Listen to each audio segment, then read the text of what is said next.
Hello everyone, welcome and welcome back to my channel. Today we are going to be finishing some more series, trying to focus on ones that are on my physical TBR, but we also might throw in some wild cards. I don't 100% know what the TBR for this video is yet. I'm going to tell you the books that I definitely want to read in this video, but who knows. I feel like I always end up just throwing other books in to my reading vlogs that I didn't plan to read. But the first book that we're going to read for this video, which you will have already seen in the little opening clips that I've started listening to this one on audio, is Last Violent Call by Chloe Gong. I bought the physical copy because my library didn't have the audio, and then I randomly checked one day and they did have it. So I'm going to do both. I'm going to swap between listening to it on audio and reading this one physically. This is just a little novella in Chloe Gong's larger series. I can't remember the name of the series, but it starts with Our Violent Delights and Our Violent Ends, a duology, which both of those are a Romeo and Juliet retelling set in 1920s Shanghai. And then we move to Foul Lady Fortune, which again is set in the same time period in the same place, following one of the side characters from the original duology. Then you go into this novella, which kind of joins all of that together. So we're seeing the characters from the original duology in this one, which is so exciting. I love them. I love the original duology so much, so I'm so excited that we're seeing them again here. And I just love this world. It's like, obviously it's set in Shanghai, so that bit's real, but it is like a fantastical, it's not fantasy, but it's like a little bit, kind of. I don't know, it's really hard to explain. So I've been looking forward to reading this one for a while, and I'm only 4 chapters in, so I can't really say that much about how I'm feeling, but I am very much enjoying it so far. And then after that, well, don't straight after, at some point in this video when I finish that one, I plan to read the final book in the series. So this is the second part of the second duology, but you read the novella in the middle of the second duology. Hard to explain. And this one, I believe, goes back to following the same side character that we followed in Foul Lady Fortune, I think. So yeah, again, excited to get into this one. This is like quite a chunky book, so it might take me a little bit of a while to read. But again, my library have this on audio, even though they didn't when I bought the physical copy. Again, I will swap between listening to this one and reading it physically. And then the other book that I definitely want to read in this video is The Final Gambit. This is the last book in the Inheritance Games series. I'm not obsessed with this series. I've given the first 2 books, I think I gave the first one like 3.5 and the second one a 3. They're fine, but I need to read this soon. I finished the second one a couple of days ago, and I just need to read this soon before I forget everything that happens, because I like this series enough that I want to finish it and see how the trilogy wraps up. I won't be reading the spin-offs. I don't like it enough to read the spin-offs, but I want to finish the original trilogy, but I need to read it soon because I don't love it enough that I think I'm going to really remember any of the details that I currently have in my brain past the next 2 weeks. So honestly, after I finish the novella, I might end up reading this one first, just before all the details go out of my head, and then I might go back and read this one. And as I said, we might read some other books in this video from other series as well. I don't know yet. I kind of have a TBR, but also want to leave room to mood read as well in my reading vlog, so I can read what I actually want to in the moment. But we will see. So I'll probably just pop back in now when I finish the novella, decide what we're going to read next, and we'll see if any other books pop up that I'm going to read in this video. I think I'm wearing the same hoodie as in the last clip. I'm pretty sure I am. It's not the same day. I've just chucked the hoodie back on because I was cold. I have now finished Last Violent Call, and I gave it a 4-star. I really enjoyed this. Obviously, I can't say too much because this is the 4th in a series. There's 3 full-length novels that come before this. So I'm not going to say names of characters, but we follow 2 couples in here, and I love both of the couples. They are some of my favourite characters throughout the whole series, so I'm really glad that we got to follow them in this little novella. And at some points I'm definitely too dumb to understand the gravity of what's going on, but I just don't care. I just love it. I think I said before, I love the world, I love the characters. I've not really got much else to add other than what I said earlier, other than I really enjoyed this. 4 stars. And because I've got the audio book holds, I'm going to go straight into Foul Heart Huntsman. I don't know if I'll listen to any more of this today, but definitely over the weekend as I'm pottering about doing some jobs, I'm going to start in on this one. We might end up reading these 2 at the same time. It depends, because I do have another physical book for another video that I need to read before I read The Final Gambit. So I don't know, we might end up reading these at the same time, we might not, but we're going to start with Foul Heart Huntsman. And as I said, I think we're going back to the original side character that we started following in Foul Lady Fortune. So yeah, I do like that character, don't get me wrong, but I am hoping we also get sprinklings of everyone else, which I'm sure we will. You kind of do throughout all the books. No matter who you're focusing on, you kind of get to see and hear a little bit about what the other characters are doing as well. So yeah, that is our next read for this video. Hello, it has been a few days, but I am back with reading updates. I have finished Valhalla Huntsman, and I gave it a 3.75. I did really enjoy the reading experience. As always, I loved being with these characters. I think the pacing is pretty good in all the books in this series, in that there are always things happening. However, in this one, I did feel like we were a bit lost. There were things happening, the characters are constantly on the move, which is great, but I think by this point in the series, I felt a bit lost as to why we were doing the things we were doing. I was finding it a bit hard to keep track of who is on which side. I can't say too much because this is the final book in a 5-book series. 4 if you're not including the novella. Anyway, it's the final book in a series and it's quite a big book. So I can't say too much, but basically, obviously we know that we've got the 2 families, but there are also other divisions and groups of people all over the place that have conflicting views. So I found it quite hard to keep track of who belonged where and who was on what side. Not only which family they were from, I think that's clearer, but more so like politically, because there's quite a lot of politics in here. Politically where everybody stands, because we've also got quite a few like double and triple agents, which was just a bit baffling to keep track of, because we do follow quite a lot of characters by this point in the series. In the first duology, we follow like 2 main characters and then some side characters, but by this point, we've got quite a few different sets of people to keep track of, and I did find that slightly difficult. And therefore, because I didn't really know where everyone was and who they belonged to and who they aligned with, I found it difficult to then understand the stakes of all the different activities that they were doing in this book. So that's why it was less than a 4-star. I think I've given pretty much every other book in this series at least 4 stars. This definitely wasn't bad. A 3.75 for me is still a really, really good rating. I don't want to make it out that I didn't like this. I really enjoyed it. But I did just, by the end, I was kind of waiting for it to be done almost, because I was just a bit like, you know, we've kind of done this now. Like we've been running around all over the place for quite a few books at this point, and I'm just not quite sure why we're still doing it. And then I won't say too much about this because obviously I don't want to spoil anything, but there is a war in this book. Not, if you've only read like the first book, it's not maybe the war you would expect to happen, not just a conflict, like an actual war is part of this story. But we didn't really focus on it. It was very much a background plot, and I'm not sure how you would make a war a background plot. I almost wish that the beginning of this book, maybe the first quarter of this book, I wish kind of wrapped up what happened in Fair Lady Fortune. Not completely wrapped up, but wrapped up that series of events almost. And then I wish that the majority of this book was about navigating post the events of Fair Lady Fortune in the climate of a war, but it wasn't really. The war didn't play as much of a part as you would expect a literal war to play in a story. So I do wish we got a little bit more of that as well. But overall, I did really enjoy this. I loved the whole series. I would 100% recommend it. It's different from a lot of other fantasy series that I've read. When you hear Romeo and Juliet retelling, you might think that it's quite like whimsical and romantic, and it's not really. It is romantic in that there are romances throughout the books, but they are definitely not the main point. The romances, I think, and this is a big compliment to this series, I personally feel like the romances are perfectly interwoven into the plot in these series. They add to the plot rather than distracting from it. I feel like in a lot of series, not so much like contemporary romance, because obviously the romance is the main point, but I'm talking more like fantasy romance. A lot of the times it almost feels like the story stops to do the romance, and then we do the story, and then we stop and do the romance, where these books to me didn't feel like that.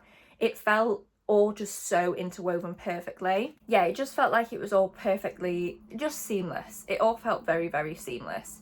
I just wish this final book had a bit more, packed a bit more of a punch, but I still loved it. So that's that book done. And then the next, we're actually going to read 2 books kind of simultaneously. So last night I started reading The Final Gambit. As I said earlier in the video, I really want to finish up the Inheritance Games trilogy before I forget everything that happened in the first 2 books. So we're going to physically read this one. I'm literally on page 9, so not very far in at all, but I plan to read quite a bit of this later today. My boyfriend's brother is coming round to watch the football, so I'm going to bury myself away in the book room and try and read quite a lot of this evening. And then I've realised that I've not used my Spotify audiobook hours for the month. So we're going to listen to Love Unwritten by Lauren Asher. This is the second book in the Lakefront Billionaire series. Definitely different to the other books that we're reading in this video, but I've been wanting to read this for ages. I've been putting it off because it's quite a big book, but to be fair, the pages are formatted quite nicely. The font's not too small, so it looks big, but it's probably not actually as long of a read as it looks like. So yeah, I've been excited to read this. I loved the first book so much. I gave it 4.5 stars, so I really don't know why I haven't read this. But I'm hoping this is on Spotify. I'm sure it is, because I'm sure that I listened to most of the first one on audio. I'm assuming this is maybe longer than a 15-hour audiobook. The book is obviously quite thick, so I will just alternate. I will probably listen to as much as I can on audio, and then when I finish the final gambit, I'll read the rest of this physically. Sorry, my phone storage got full, so I had to go and delete some stuff, and it's wobbling. Is that better? Is that more stable? As I was saying, I wanted to read whatever the second book is in the Plated Prisoner series by Raven Kennedy in this video, but it's not on Spotify, and I didn't like the first book, so I don't really want to pay for it because I'm not sure if I'm going to like it. I was just going to listen to it for free and make a decision, because I like the idea of that series, but I literally gave the first book 2 stars, so I don't want to go out and buy the second book knowing that I gave it 2 stars. I ideally wanted to just listen to it on Spotify and then, as I said, make my decision whether I was going to carry on with the series, but we can't do that, so we'll listen to Love Unwritten and have a fun romance time instead. Hello everyone. Just a very brief update, because I know this angle is unideal, but I'm now a few more chapters in to the final gambit. I'm not obsessed, it's just fine. Like, the Inheritance Game series to me has just been fine. There's definitely a few issues that I have with it, but even the issues I have, they're nothing major, nothing like groundbreaking. I've not come across anything that I've noticed that's like problematic about it. It's just fine to me. I am hoping that that'll change, but I am struggling to even want to sit down and read it, I can't lie. But I am going to try later.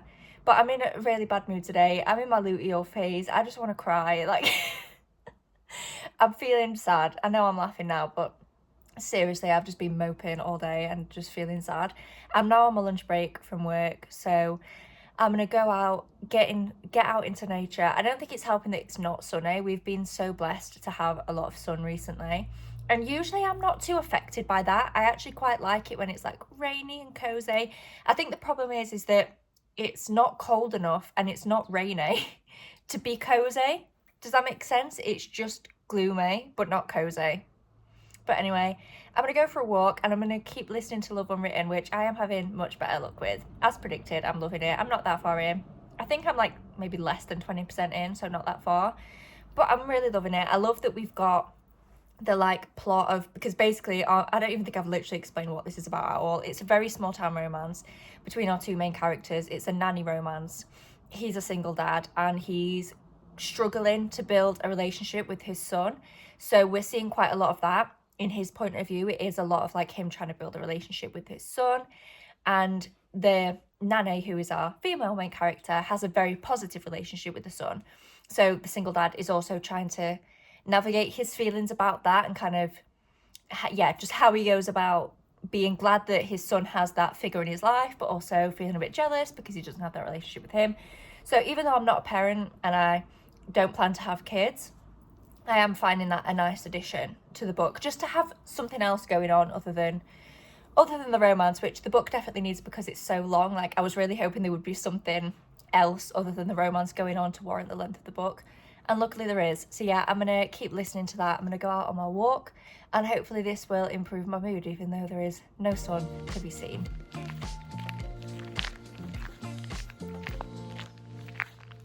I'm now just over halfway through Love Unwritten, is how it's called. I'm still enjoying it. I'm definitely not loving it though as much as I did the first book in this series. I said at the beginning that this had the extra element of our main male character Raphael not getting to know his son, but like rebuilding his relationship with his son. And that is present, but it's not driving the plot as much as I really thought it would.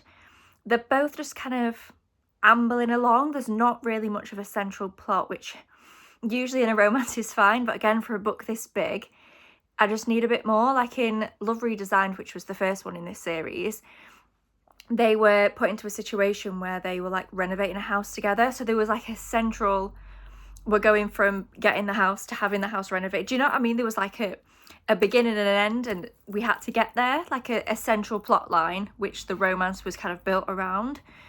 Whereas in this one, I don't really feel that. It's a lot more character driven, but I also feel like we're getting told a lot of things about the characters, and a lot of the things we're getting told are like really emotional, and you would think would make me feel deeply about the characters, especially because I relate to a lot of the things they're talking about. But I don't know why I'm not. It just feels very surface level, even though the things we're being told aren't surface level. I don't know how to articulate this because I don't actually know what my problem is. And it's not a massive problem. I am still enjoying the book. I'm just not clicking with it, and I'm not getting those like funny giddy feelings like I did with the first one.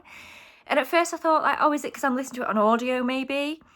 But I listened to the first one on audio, and the narrators were great and I loved it, and the narrators are great on this one. Like, I don't think it's an audiobook problem. The audiobook's great. I'm just not clicking with these characters, and I don't know why. But we're now at the point, obviously I'm not going to spoil anything, but as you would expect in a romance, we're at the point where, not in every romance, but in a romance like this, they've agreed to build a friendship. So I feel like now might be the time where things start getting a bit more interesting, and there might be a little bit more tension. I think as well that's what's missing. There is tension between them, but it doesn't feel like romantic tension to me.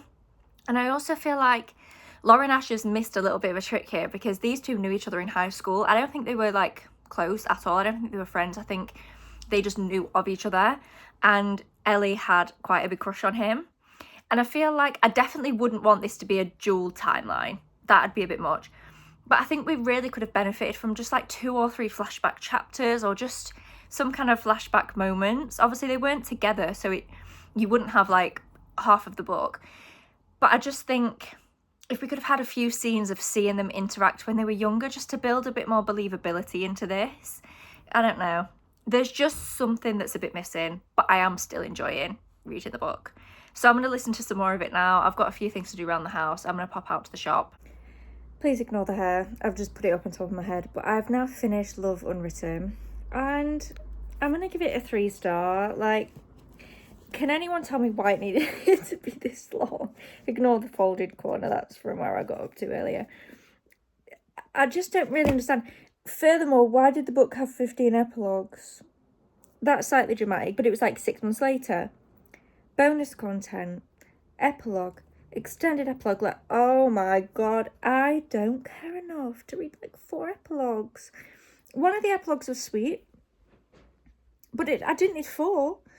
I don't know. This book was just fine. Should they be together? Yeah, cool, happy for them. But it just didn't pack as much of a punch as I thought it would. I thought there was going to be a lot more tension, like romantic tension, and a lot more of them I don't know, it just felt like once they decided they were going to be together, there was no real stakes. It was just meh. So yeah, it was fine. I think the first one's a lot better. I think I've also figured out that a lot of what was missing in here was the setting. So the first one is based in Lake Wisteria, which is like the small town that these people live in. This one wasn't really. They were away and travelling around for quite a lot of it. So I think that like cozy feel was missing from this one a little bit, paired with the fact that I just didn't massively click with the characters. 3-star. It was fine. I probably would have liked it more if it was shorter. But I feel like I've had this problem with other Lauren Ash books, especially the last one in the Dirty Air series. Redeemed? Is that the last one? Wrecked or Redeemed? Whatever the last one was. I feel like that had a similar problem in that there were some really deep topics in there, but they just weren't explored enough. And the book had real potential to be emotional, and it just wasn't. And I think this one was the same. There were some really, really heavy topics in here. I would look up trigger warnings. But I just don't feel like they were explored enough. I don't know. I don't feel very coherent today, so I don't know if any of that made sense. But yeah, 3 stars. You're currently in my kitchen cupboard, but I fear I've just not spoken to this video for quite some time. And I am about to finish the final book for this video, and I don't think I really spoke to you about it. I'm just making myself some juice. I'm about to go on a walk and listen to the end of this book. So I can't even remember if I mentioned that I'm reading The Final Gambit. So I started reading it like a week or 2 ago physically, and I just couldn't do it. It's literally a me problem. It's so easy to read. I could have just read it physically, but I just really wasn't in the mood, and I just could not get into it. So I had a look on my library, and they did have the audiobook. I wasn't expecting to get it till the 4th of June, but luckily I got it early. It's currently the end of May. So I'm nearly done. I've literally got about 20 minutes left of the audiobook.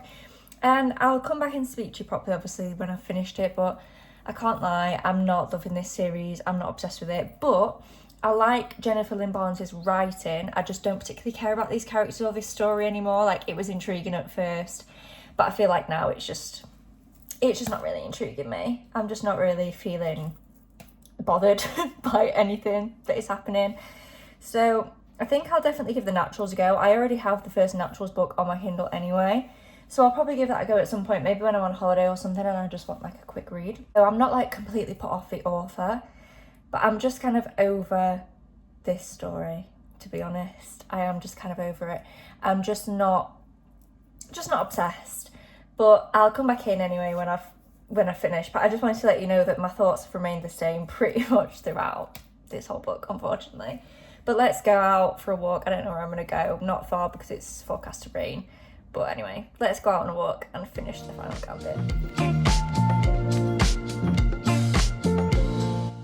I never came back and told you that I finished the final gambit. I did finish it now like a week ago or a few days ago. And I just didn't love it. I think I would give it like a 2.75. Again, I've just got nothing else really more to say. It wasn't bad, but it just wasn't great either. It was just fine. I keep saying the word fine, but that's the only word I have to describe this series. Like, it was just okay. That's a synonym. It was okay. I can see why people love this. I just think I didn't click with it. It just wasn't necessarily for me. But as I said, I do like the way that Jennifer Lynn Barnes writes. It's very fast paced.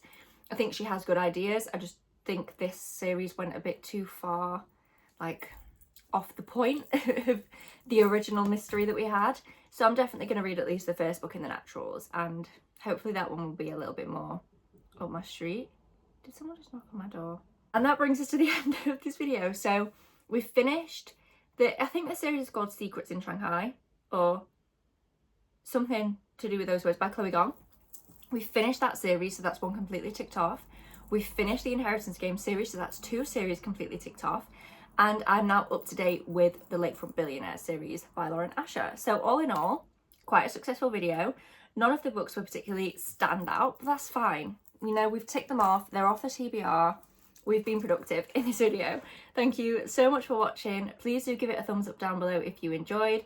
Subscribe if you haven't already, and I will see you in the next one. Bye!